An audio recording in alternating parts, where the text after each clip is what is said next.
Bismillahirrahmanirrahim. Assalamualaikum warahmatullahi wabarakatuh. Alhamdulillahi rabbil alamin. Oh, ini ada rekam nih. Enggak ada ini. Langsung. Alhamdulillahi rabbil alamin. وأفضل الصلاة وأتم التسليم على سيد المرسلين نبينا محمد صلى الله عليه وسلم وعلى آله وصحبه أجمعين أما بعد. Jamaah salat subuh yang dimuliakan Allah Subhanahu wa taala. Alhamdulillah. Tsumma alhamdulillah, segala puja dan puji syukur mari sama-sama kita persembahkan kepada Allah Subhanahu wa taala yang telah memberikan kita banyak kenikmatan. Semoga kita bisa menjadi hambanya yang pandai bersyukur. Amin ya rabbal alamin. Salawat beriring salam tercurahkan kepada junjungan Nabi besar Muhammad sallallahu alaihi wasallam. Semoga kita semua bisa menghidupkan sunnahnya dan kelak diizinkan Allah untuk membersamai Rasulullah di surganya Allah Subhanahu wa taala. Amin ya rabbal alamin. Sebelum sama-sama kita mengaji di hari yang penuh berkah ini, izinkan kami untuk mengutarakan, menyampaikan permohonan maaf lahir dan batin. Selama mungkin beberapa kali mengisi di sini, kalau ada yang keliru, salah, tidak pas, sekali lagi kami mohon maaf lahir batin. Ja'alana Allahu wa iyyakum minal 'aidina wal faizin. Semoga Allah menjadikan kita menjadi orang-orang yang kembali menjadi orang yang kembali fitrah dan menggapai kemenangan. Amin ya rabbal alamin. Yang kedua, di hari Jumat insyaallah menjadi jadwal baru. Jumat ke berapa Ustaz? 2 dan 4. Ya, insyaallah jadwal kita di Jumat kedua dan Jumat ke-4. Walaupun belum disepakati mau ngaji apa tafsir atau apa, nanti dimusyawarahkan pengurus dengan kami, kira-kira mau ngaji kitab atau tematik, nanti dimusyawarahkan. Dan untuk pertemuan yang pertama ini diminta untuk melanjutkan sesuatu yang pernah dibahas di sini terkait sholawat kepada Nabi Muhammad sallallahu alaihi wasallam. Ini suasananya memang agak ngantuk nih hari ini. Nah, setannya kuat. Di mana pertemuan yang lalu kami jelaskan bahwasanya agar menikmati lezatnya bersolawat kepada Rasulullah itu harus diiringi dengan tasyawuq, rasa rindu kepada Rasulullah. Kemudian tasyawuf, ya, rasa ingin bertemu dengan Rasulullah. Kemudian ta'zim, dengan rasa mengagungkan sunnahnya Rasulullah sallallahu alaihi wasallam, dan seterusnya. Pada kesempatan kali ini kita akan membahas beberapa sisi dari sholawat kepada Rasulullah sallallahu alaihi wasallam, terutamanya nanti tentang keutamaan apa saja yang didapat bagi orang yang senantiasa bersolawat kepada Rasulullah sallallahu alaihi wasallam. Namun sebelum itu semua kami ingin sampaikan beberapa hal penting berkaitan dengan sholawat, yaitu terkait tentang redaksi bersolawat. Redaksinya cak mano Ustaz? Bagaimana sholawat yang benar itu? Beberapa kali saya dikirimkan video ya dari sebut sajalah ustadz-ustadz mungkin yang berpemahaman salaf, bukan salaf sebetulnya, salafi. Saya sebut merek tidak apa-apa Pak ya, biar nggak usah liar pikirannya. Berkali-kali ustadz itu mengatakan di Indonesia nih katanya suka ngarang-ngarang sholawat. Ada sholawat tibbil qulub, dan ini termasuk sholawat kesukaan Buya Nawawi Dence. Allahumma salli ala sayyidina Muhammadin tibbil qulubi wa dawaiha wa afiyatil abdani wa shifaiha wa nuril absari wa dhiyas. Syirik katanya. Salawat semacam ini dianggap syirik. Kemudian salawat Allahumma salli ala sayyidina Muhammad al-Fatih lima ughliq, al-khatim lima sabaq, nasiril haqqi bil haqqi, al-hadi ila siratil mustaqim. Ini juga dianggap ngarang-ngarang. Atau salawat nariyah, Allahumma salli salatan kamilatan wa sallim salaman tamman ala sayyidina Muhammadin alladhi tanhallu bihil uqadu wa tanfariju bihil kurabu wa tuqda bihil hawaiju wa tunalu bihi raghaibu. Dua, kalau tidak dikatakan tuduhan, dua stempel yang selalu diucapkan beliau-beliau, bahwasanya sholawat itu dianggap ngarang-ngarang, bid'ah. Yang kedua mengandung kesyirikan. Saya katakan keliru dan pasti keliru yang nuduh itu. Mereka beranggapan sholawat itu ya udah sih, Allahumma sholli ala Muhammad wa ala ali Muhammad, sudah, titik, nggak usah ditambah-tambah. Walaupun mereka sendiri nggak sadar ketika menyampaikan di muqaddimah sering nambah-nambah. Alhamdulillah wassalatu wassalamu ala sayyidil mursalin wa imamil muttaqin. Nah, nambah juga. Sholawat kepada Rasulullah, nambah. Nah, mereka mencukupkan dengan hadis Rasulullah ketika ada seorang sahabat bertanya, ya Rasulullah, kaifa nusalli alaik? Bagaimana kami cara bersolawat kepadamu? Kita ini diperintahkan Allah untuk bersolawat. Nah, bagaimana caranya? Nabi Muhammad langsung berkata, Allahumma salli ala Muhammad wa ala ali Muhammad. Sehingga mereka dipahami oleh mereka, ya begitulah salawat, tidak usah ditambah-tambah, tidak usah dirubah-rubah, nggak usah berkreasi dalam bersolawat. Kita tidak begitu memahami hadis itu.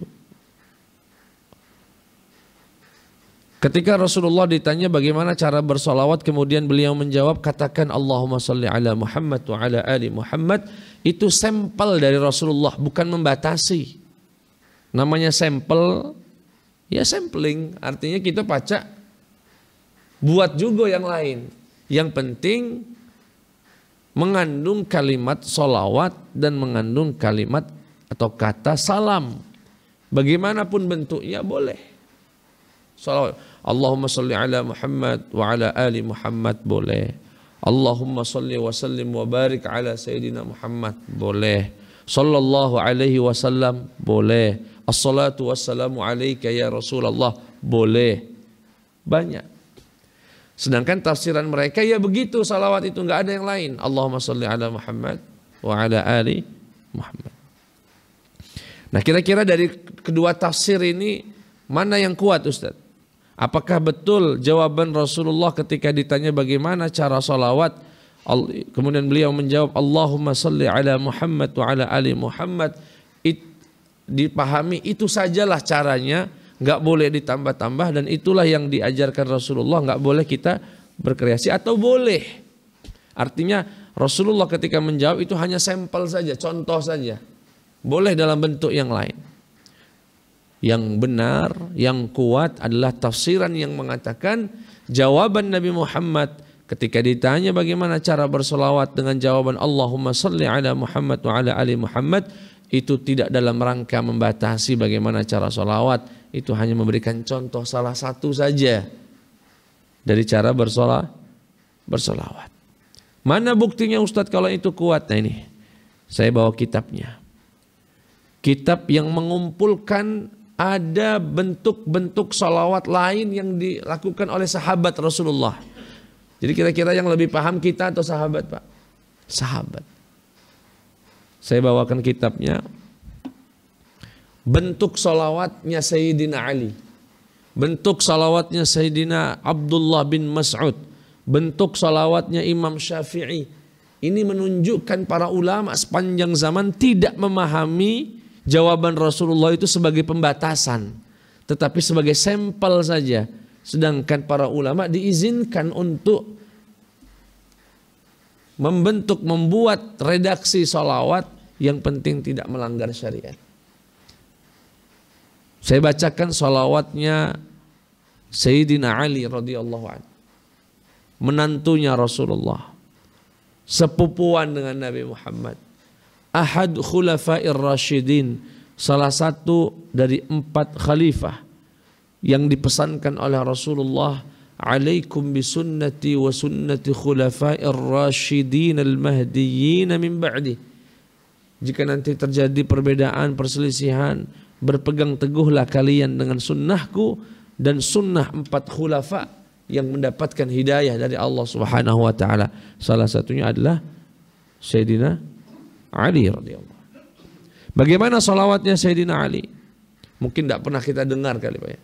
Beliau kalau bersalawat, labbaik Allahumma wa sa'daik, salawatullahil barrir rahim, wal malaikatil muqarrabin, wan nabiyyin was siddiqin wasyuhada'i was salihin, wama sabbaha laka min syai'in ya rabbal alamin, ala Muhammad ibn Abdullah khatamin nabiyyin wa sayyidil mursalin wa imamil muttaqin wa rasul rabbil alamin asyahidil bashir ad-da'i ilaika bi'idhnik as-sirajil munir wassallim taslima.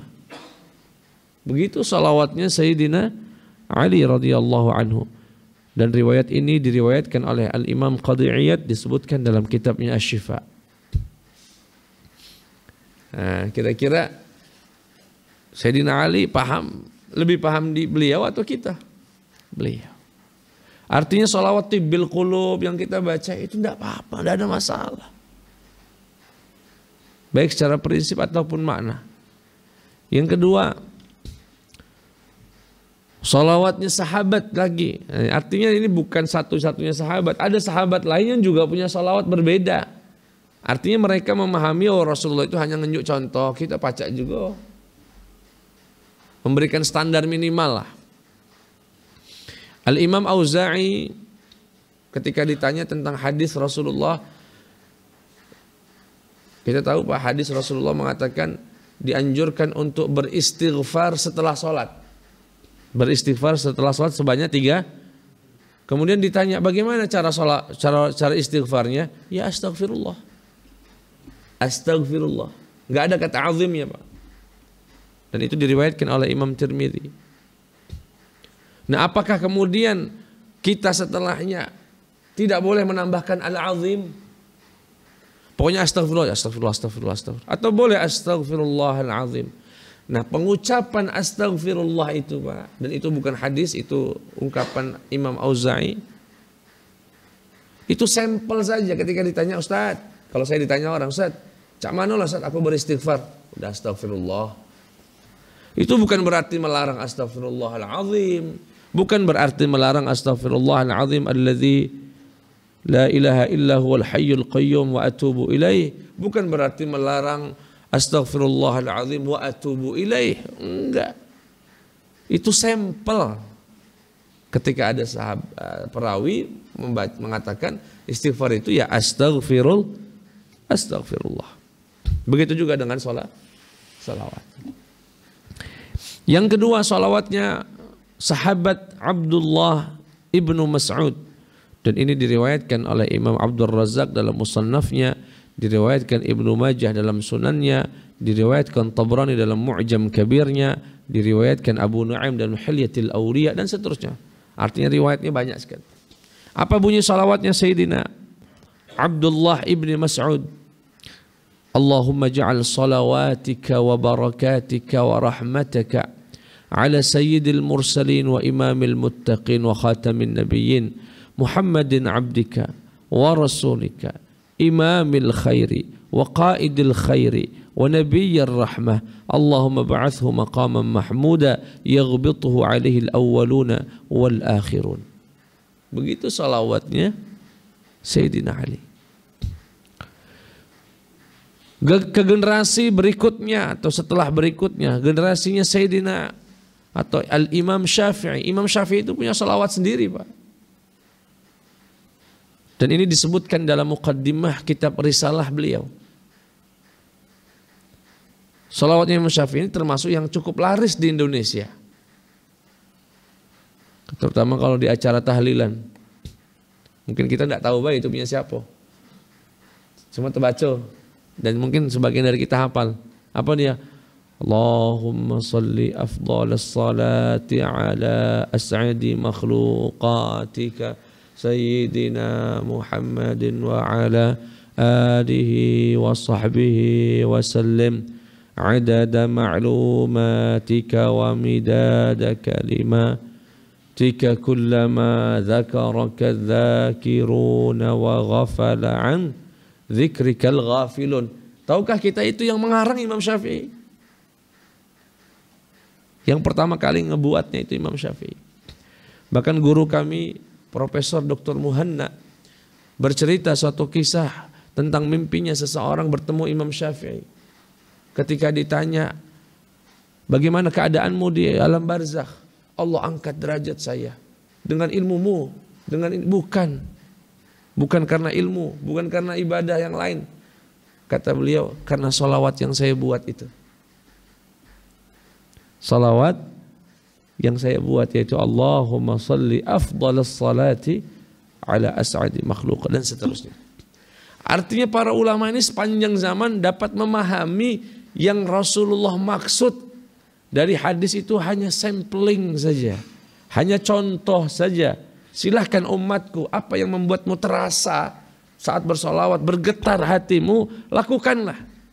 Misalkan kita terasa dengan salawat itu, Allahumma salli ala habibi wa rasuli wa maulana.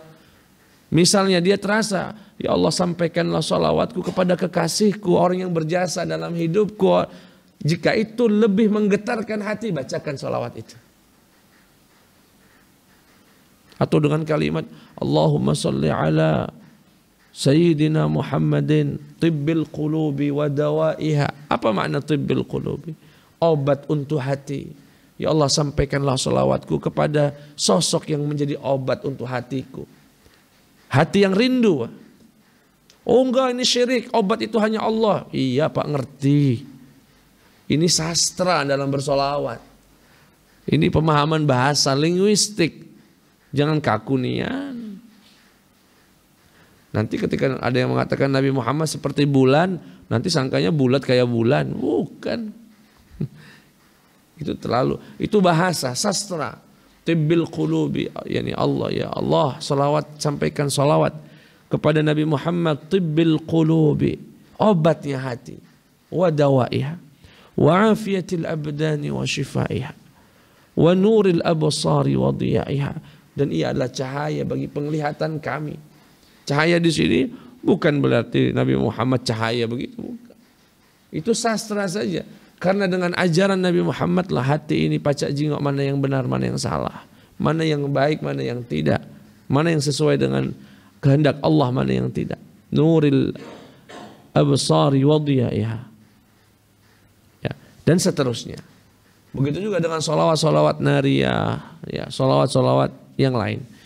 Nah, ini jadi itu bukan karangan, jadi jangan direndahkan, ya, jangan direndahkan. Seakan hanya orang Indonesia saja, bukan orang Indonesia. Sayyidina Ali, setahu saya bukan orang Palembang, dan sebagainya. Itu poin yang pertama yang ingin kami sampaikan. Jadi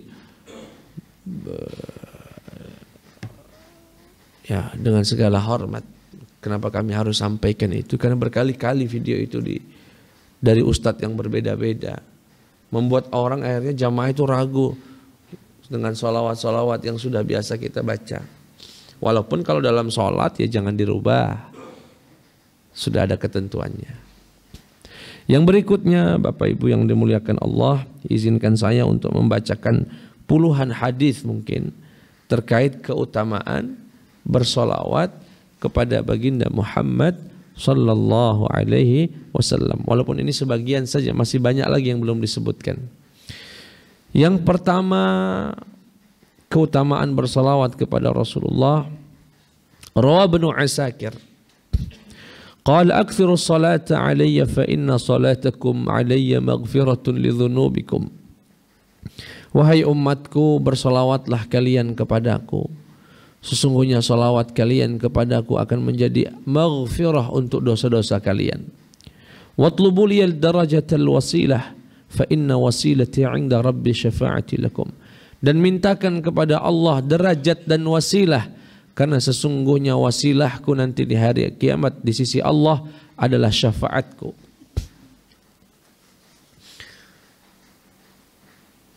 Salah satu makna dari hadis ini, kita diminta untuk memperbanyak salawat dan meminta kepada Allah agar memberikan Rasulullah wasilah. Kapan itu? Selepas azan. Selepas azan, Bapak Ibu, jangan lupakan bersolawat kepada Rasulullah dan mintakan kepada Allah agar memberikan Nabi Muhammad wasilah. Apa itu wasilah? Adalah syafaatnya Nabi Muhammad, yaitu kesempatan Rasulullah memberikan syafaat.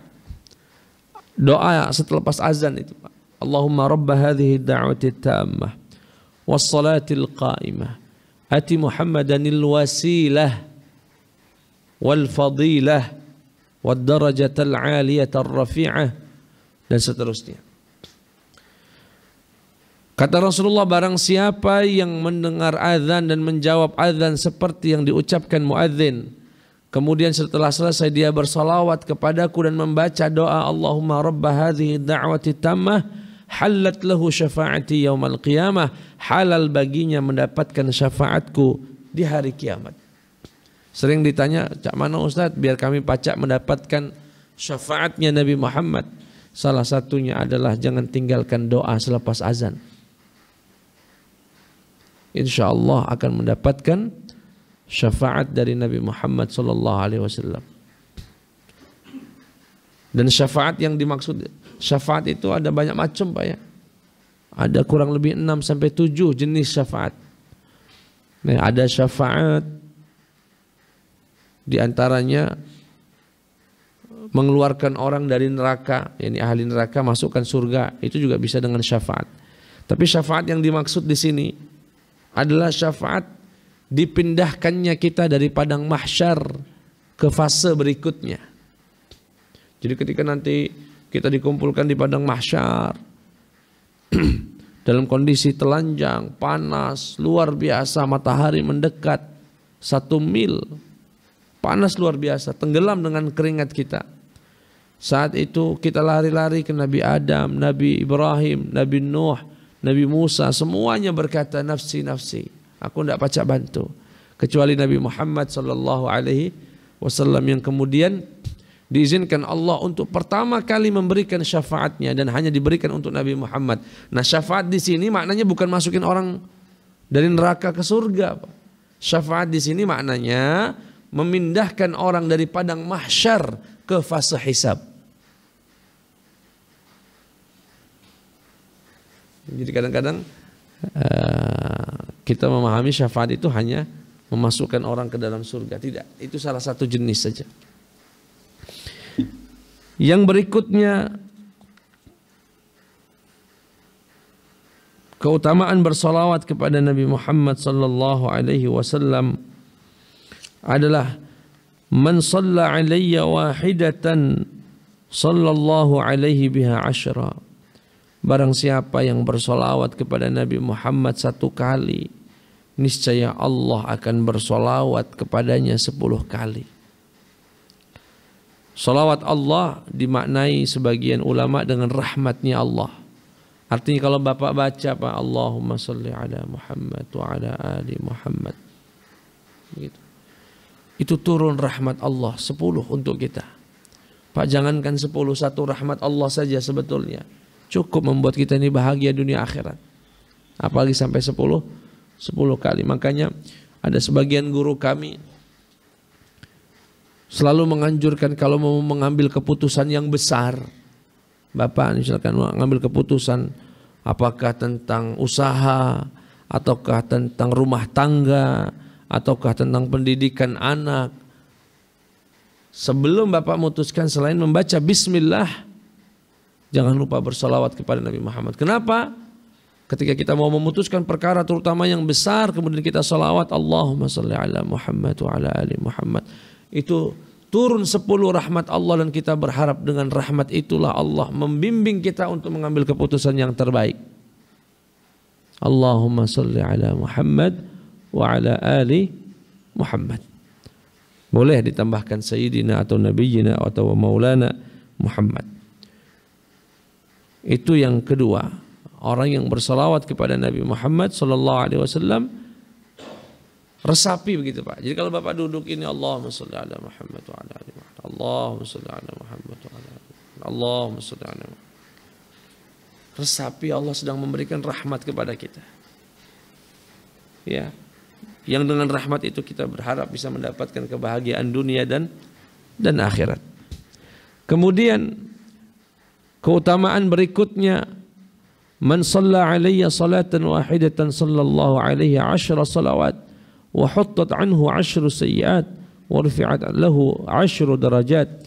Barang siapa yang berselawat kepada Nabi Muhammad satu kali, Allah berselawat kepadanya 10 kali, dan ada 10 dosa yang digugurkan dan akan diangkat 10 derajat bagi orang yang berselawat. Maka tidak heran jika ada hadis Nabi Muhammad yang mengatakan Aulan nasi biya yaumal qiyamati aktsaruhum salatan alayya, atau dalam riwayat disebut inna aulan nasi bi yaumal qiyamah aktsaruhum alayya salatan.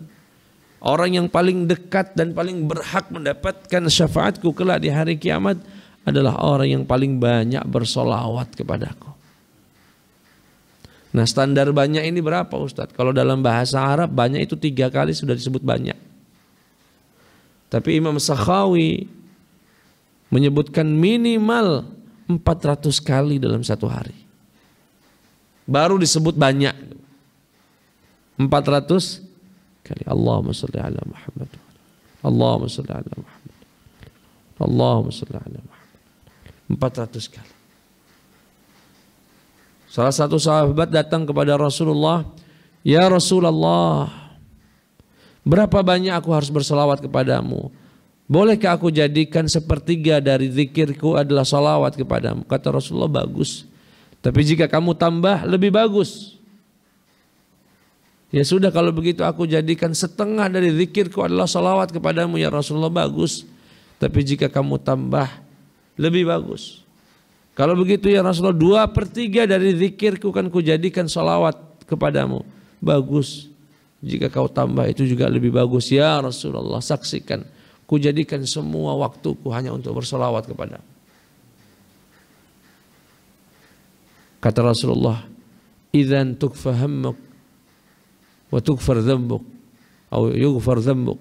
Kalau begitu, jika kalau engkau jadikan hari-harimu, waktu-waktumu hanya bersolawat kepadaku, Allah akan hilangkan kegelisahan dalam hidupmu dan Allah gugurkan dosa-dosamu. Masya Allah. Gak ada Pak orang banyak solawat gelisah, murung wajahnya. Karena kenapa? Bagaimana tidak? 10 kali rahmat Tuhan semesta alam ini turun dari setiap salawat kita. Allahumma salli ala Sayyidina Muhammad wa ala ali Sayyidina Muhammad. Turun 10 rahmat Allah. Subhanallah. InsyaAllah dengan itu kita akan mendapatkan kebahagiaan. Yang berikutnya, al-bakhilu kullal bukhl. Pelit. Umatku yang sangat pelit medit adalah orang yang jika disebutkan namaku tidak bersolawat kepadaku. Pak, Bu, mohon maaf Pak ya. Ketika saya di Mesir dulu ada beberapa hal yang saya berharap itu bisa juga dilakukan oleh umat Islam di Indonesia. Walaupun sebagian sudah melakukannya. Apa itu? Orang Mesir itu Pak.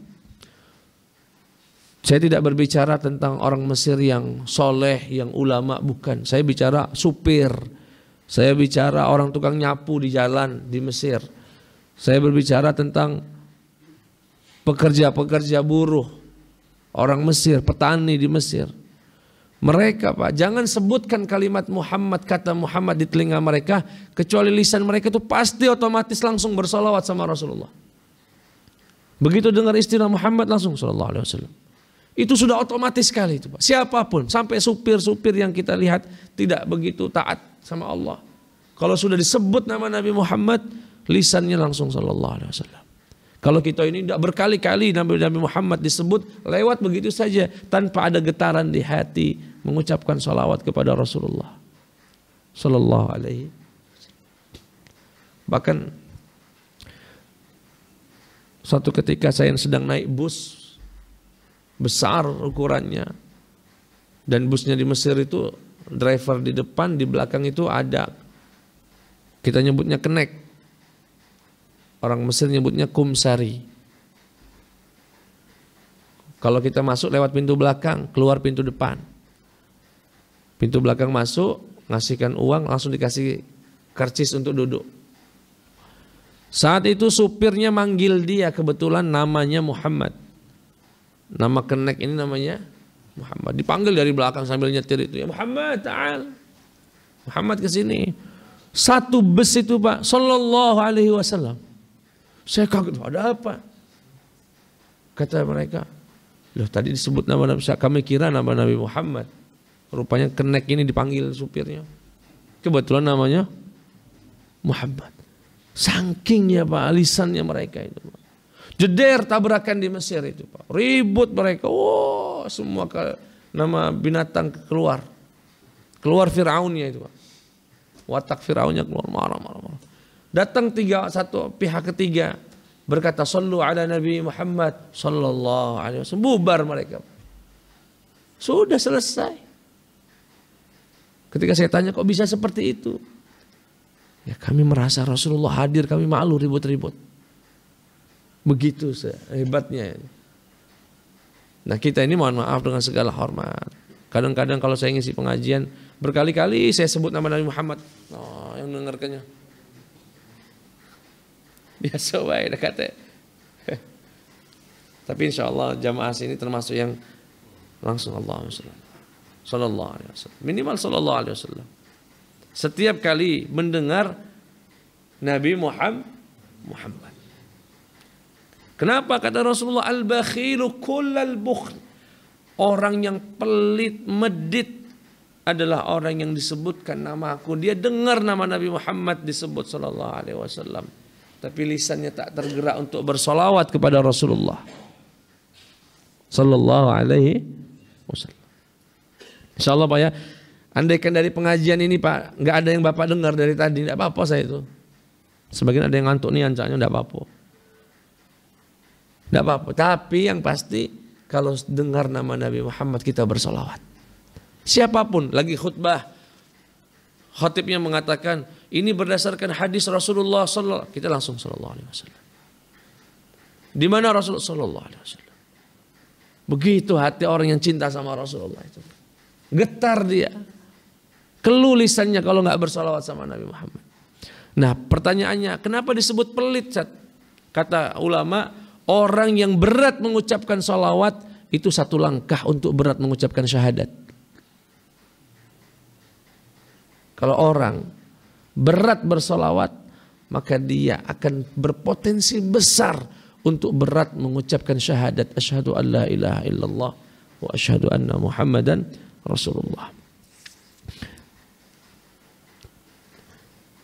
Nah, Bapak Ibu yang dimuliakan Allah Subhanahu wa taala, disebutkan di sini, wa dzalika annahu lam yabqa ba'da al-bukhli bis-salati illa al-bukhl bis-syahadah. Kata beliau, karena tidak ada tersisa lagi jika orang sudah pelit untuk bersalawat kepada Rasulullah, maka dia akan pelit untuk bersyahadat kepada Allah Subhanahu wa taala. Na'udzubillahi min dzalik.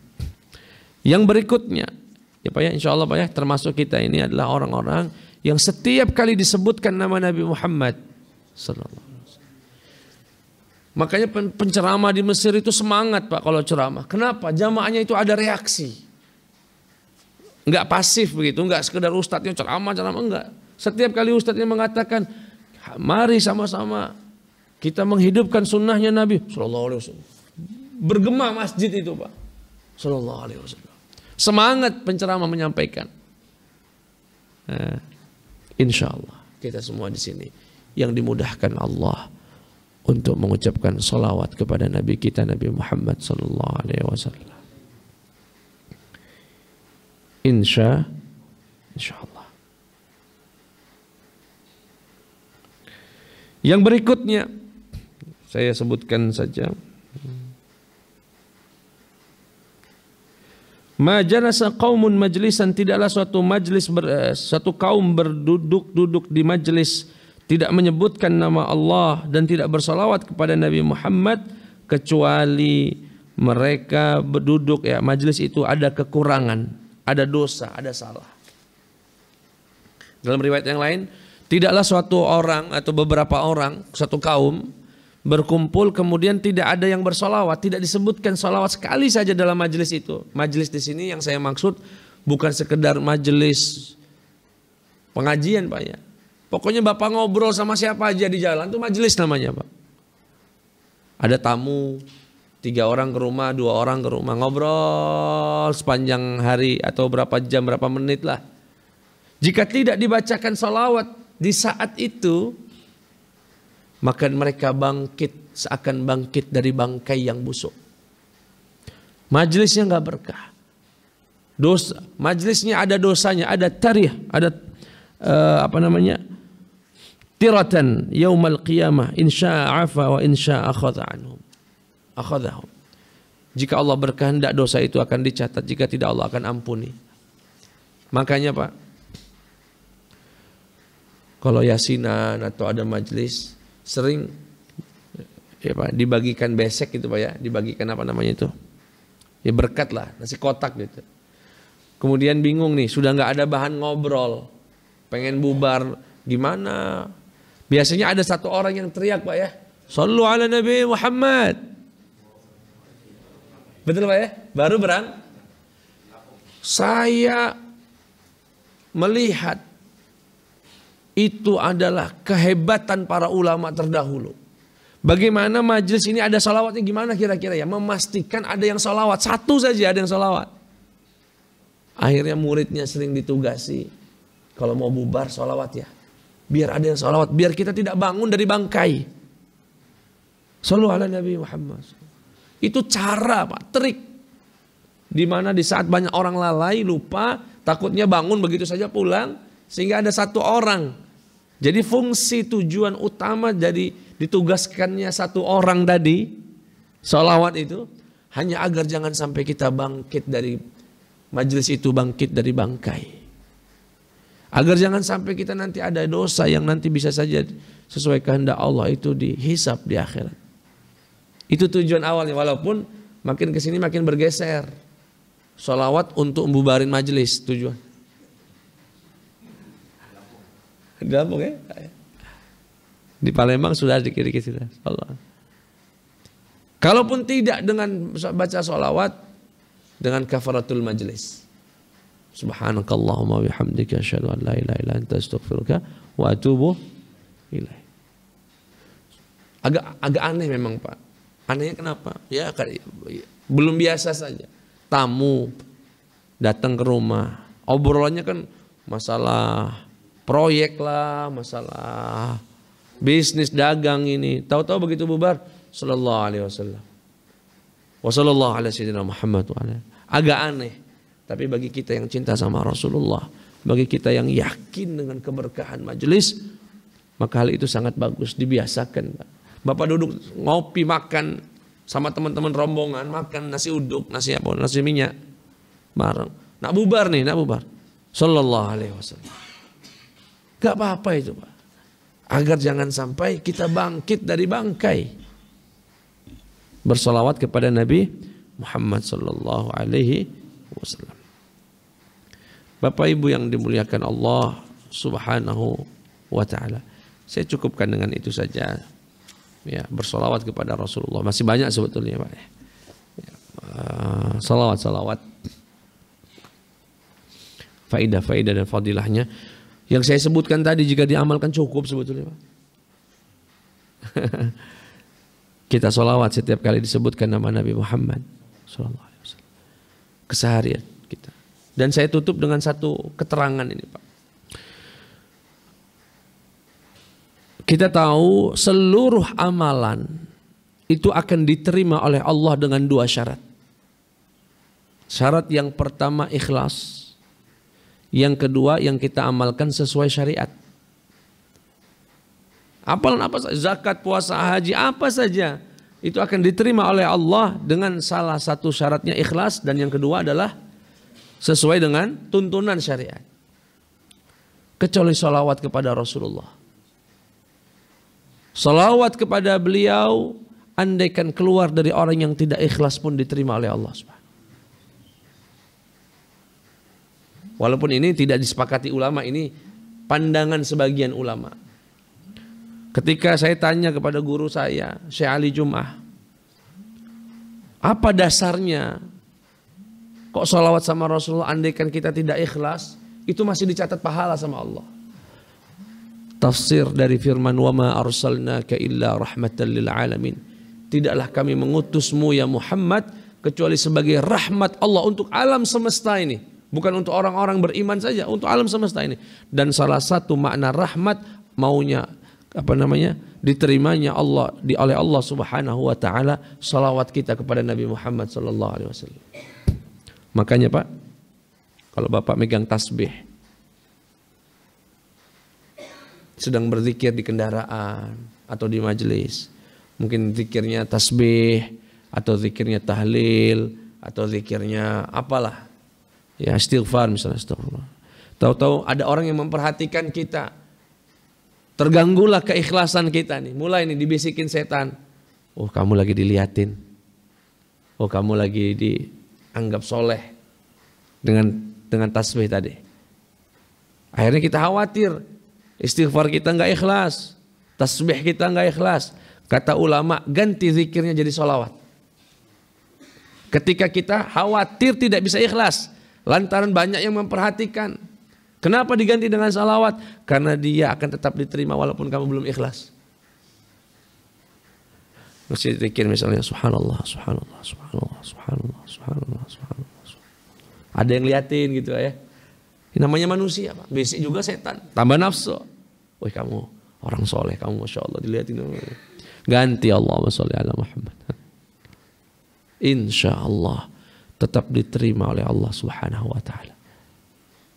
Itu saja Bapak Ibu yang dimuliakan Allah. Syuruk jam berapa ya, Pak? Sudah, Pak ya? Jika ada yang ingin ditanyakan, dipersilahkan.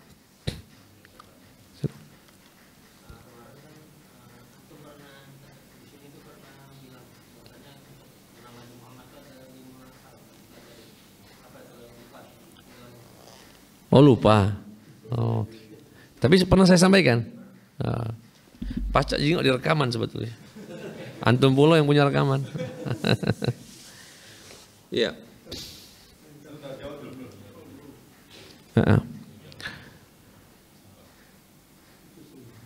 Membahas Rasulullah, Pak, mengkaji Rasulullah itu bisa dilihat dari beberapa sisi. Yang pertama, mengkaji Nabi Muhammad sallallahu alaihi wasallam dari perjalanan hidupnya, mulai dari pra kelahiran sampai meninggal dunia. Ilmu ini sisi ini yang kita kenal dengan istilah sirah nabawiyah. Dan ini yang familiar di telinga kita. Sirah nabawiyah. Ya, perjalanan hidup beliau, perang-perang yang beliau alami, dakwahnya beliau, diusir, hijrah ke Madinah dan seterusnya. Ini nama ilmunya sirah nabawiyah.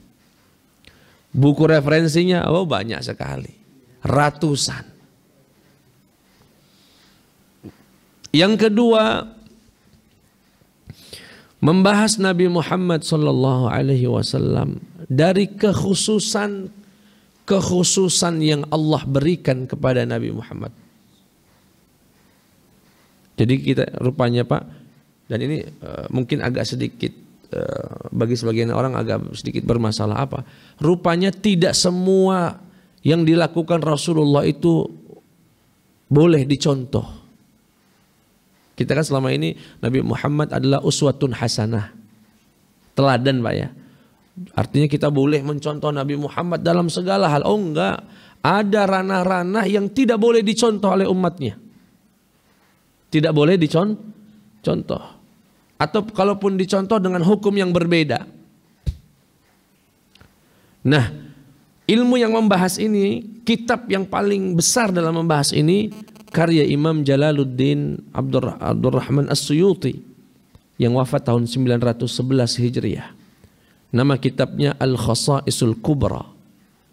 Contohnya apa Ustaz? Kekhususan. Ini contohnya. Nabi Muhammad haram menerima sedekah. Kita boleh nggak menerima sedekah Pak?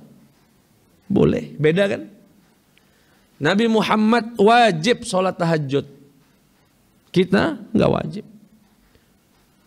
Nabi Muhammad boleh menikah lebih dari 4. Kita, dan perlu diingat Pak, kekhususan Nabi Muhammad itu tidak selalu identik dengan kenikmatan, keistimewaan. Oh enggak.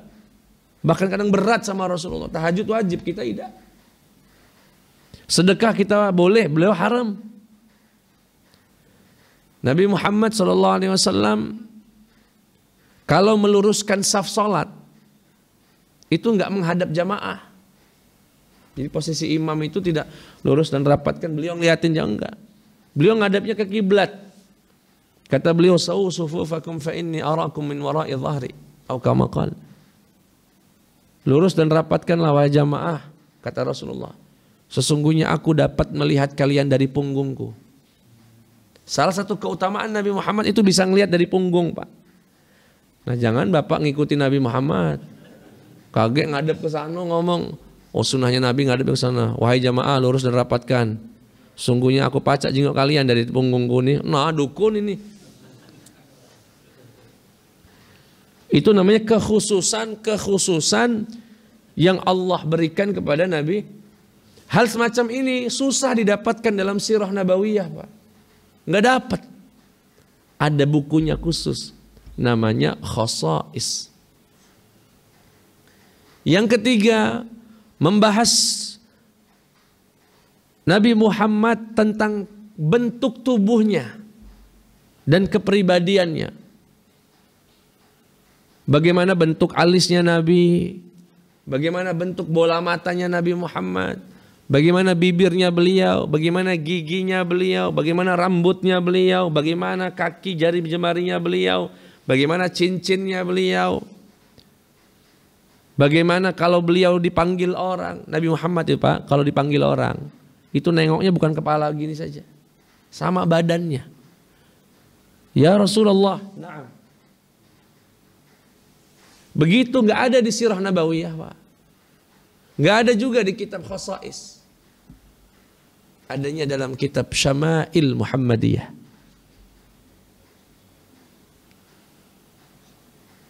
Syama'il Muhammadiyah. Kalau saya dengar di sini pernah ngaji Ustaz ya, Ustaz Windo ya. Nah, sudah hampir selesai. Alhamdulillah. Kalau Bapak punya kuota, buka YouTube saya Pak. Itu sudah hatam. Syama'il Muhammadiyah. Satu pertemuan 30 menit kurang lebih. Baca-baca ya Pak ya. Sore-sore jengok mengaji. No. Itu 30 pertemuan dan hatam. 400 kurang lebih 415 atau 16 hadis. tentang syama'ilnya Nabi Muhammad. Alisnya Nabi ini Pak, bagaikan bulan sabit. Kalau kita gerhana bulan, bagus nian alisnya. Mukanya agak bulat dan lebar sesuai dengan senyumnya. Giginya agak jarang. Kalau senyum keluar cahaya. Ya salam, alaihi salatu wassalam. Kalau jalan menunduk, bagaikan orang yang turun dari tangga yang tinggi. Kalau dipanggil orang nengok dengan seutuh tubuhnya. Sallallahu alaihi wasallam. Nah, dan seterusnya. Ini namanya Syama'il Muhammad. Kemudian membahas Nabi Muhammad dari tanda-tanda kenabiannya. Dalil-dalil kenabiannya. Dan ini sudah dikhususkan dalam 7 jilid kitab dengan judul kitab Dalailun Nubuwah karya Imam Baihaqi. Tanda-tanda kenabian. Mulai dari irhasat sampai mukjizat dan seterusnya. Mulai dari yang muncul sebelum jadi nabi, tanda-tanda yang muncul sebelumnya, sampai setelah menjadi nabi. Yang terakhir, dan ini sebetulnya tambahan dari saya, kalau guru saya kawan dulu nyebutnya 4. Ya ini sekedar pelengkap saja. Membahas Rasulullah tentang haknya Nabi Muhammad kepada kita umatnya. Apa saja haknya Rasulullah? Kalau Rasulullah sudah menjalankan kewajiban, sudah menunaikan tugasnya, dan Allah berikan hak untuk Nabi Muhammad yang dibebankan kepada umatnya. Dan Nabi Muhammad nggak minta uang dari kita, nggak minta tanah, nggak apa. Nggak. Nah, apa saja haknya Nabi Muhammad? Dikumpulkan dalam kitab Asy-Syifa lil Qadhi'iyat. Ini mengkaji tentang hak-haknya Nabi Muhammad sallallahu, tebal sekali Pak. Kurang lebih 500 halaman. 2 jilid. Nah, itu 5 sisi. Kalau sudah baca 5 itu Pak, insya Allah mimpi Rasulullahnya mudah Pak. Guru saya Ali Jum'ah itu hampir dimimpikan Rasulullah tiap hari. Setelah beliau membaca 32 kitab tentang Nabi Muhammad SAW. Nah, kita ini jarang kenal, ya. Tapi tidak menutup kemungkinan kita pun dianugerahkan bermimpi melihat Nabi Muhammad SAW. Itu ya 5 hal dengan referensinya itu, nama-nama kitabnya langsung. Yang sudah diterjemahkan sepengetahuan saya Syama'il Muhammadiyah, Sirah Nabawiyah udah barang tentu, Dalailun Nubuwah belum, yang saya tahu. Khasa'is Kubra wallahu alam. Karena saya enggak baca bahasa Indonesia, jadi enggak tahu juga Pak apa perkembangan di Gramedia ya. Tapi semoga sudah diterjemahkan, Ya. Nabi Muhammad sallallahu alaihi wasallam. Terutama Syama'il Pak, kalau bisa beli dan ikuti kajian. Ya. Biar benar-benar ngeresap betul. Baru kita bisa ngebayangkan gimana bentuknya Nabi Muhammad sallallahu alaihi wasallam. Ya, itu Pak kurang lebih. Wallahu a'lam. Pak, boleh silakan Pak.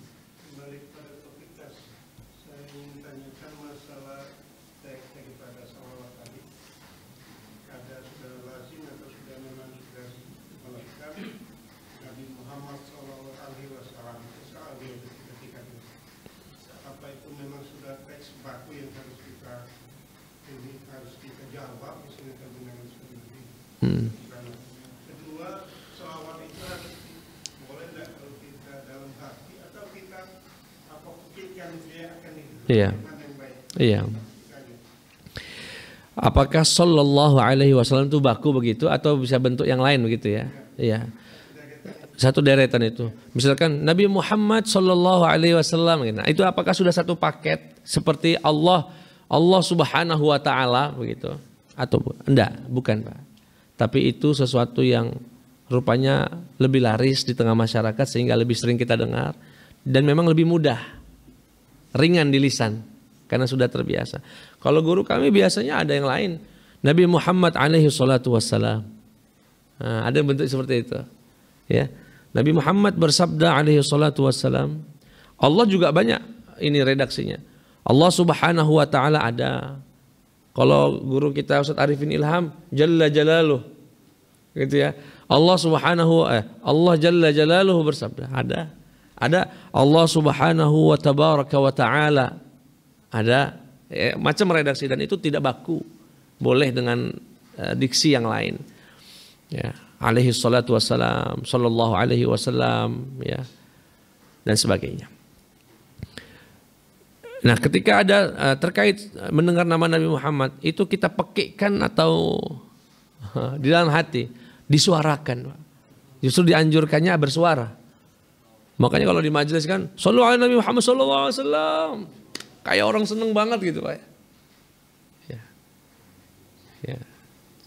Minimal ada suaranya. Allahumma sholli ala sayyidina Muhammad.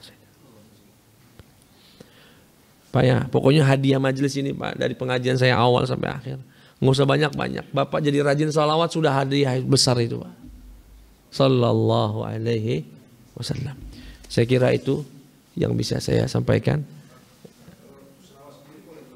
Oh iya Pak, boleh. Ya, itu tingkatan, boleh dengan hati, dengan berzikir, dengan lisan. Ya. Sendirian tidak perlu harus dengar dulu. Kaki tidak sholawat kalau tidak pernah ngaji.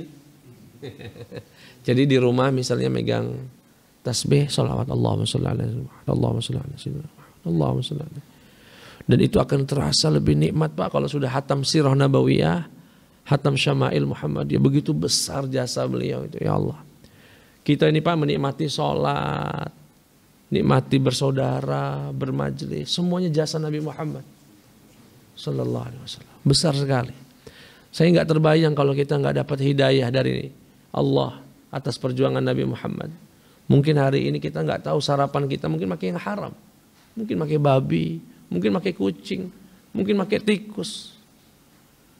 Di Manado Pak makan kucing, makan ayam, makan ular, makan kelawar. Ya Allah, alhamdulillah Pak. Alhamdulillah, karena Islam kita tahu mana yang halal, mana yang haram, mana yang pantas dimakan, mana yang tidak. Dan itu jasanya Nabi Muhammad sallallahu alaihi wasallam.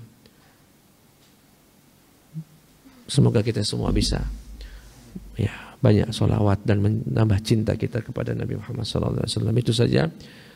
Kita tutup dengan sama-sama baca doa kafaratul majlis. Subhanakallahumma bihamdika asyhadu an la ilaha illa anta astaghfiruka wa atubu ilaih. Wa sallallahu ala sayyidina Muhammad wa ala alihi wa sahbihi wasallam. Walhamdulillahi rabbil alamin. Wassalamu alaikum warahmatullahi wabarakatuh.